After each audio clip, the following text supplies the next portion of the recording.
An EMS worker in Otsego County, meanwhile, back home after recovering from COVID-19. Yeah, he spent a few weeks at Mary Free Bed and says 8 other people on his team also came down with the virus. Annie Sitowski joins us live with his story. Annie. Yeah, guys, Doug Gaylor has been with the EMS in Otsego County for about 30 years, and he says he and his team can't really pinpoint how exactly they got sick. His recovery has taken about 3 months, and he's still going to therapy. However, he says this experience is something he wouldn't wish on anyone. Being an EMT is a grueling job. I love what I do. But Doug Gaylor says nothing could have prepared him for fighting COVID-19. I came home in the middle of the night. I was bad chills, just didn't feel good. Right. I was missed work for a week.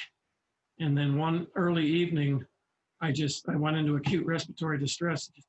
Terrible. I could not breathe. That was in early April. The next couple of months, a blur of 3 different hospitals, a medically induced coma, and a ventilator. Then finally, 9 o'clock in the morning on the 9th of May, the nurse called and said, he's awake.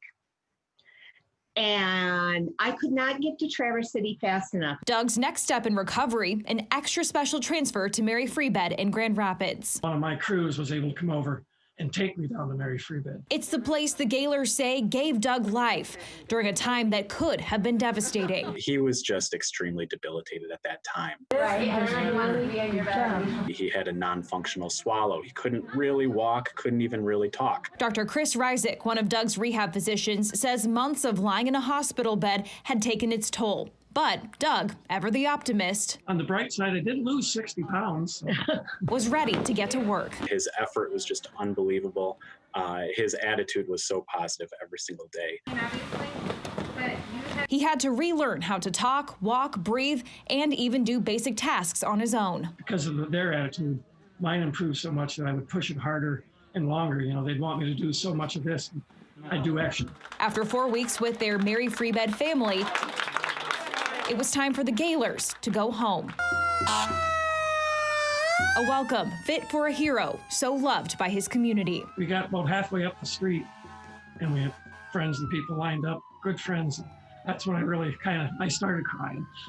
I was so happy and excited. As Doug continues his recovery at home, the Gaylors hope others see his journey not only as a cautionary tale, but what can happen when you have a team to get you through your toughest battles. You have to take it seriously.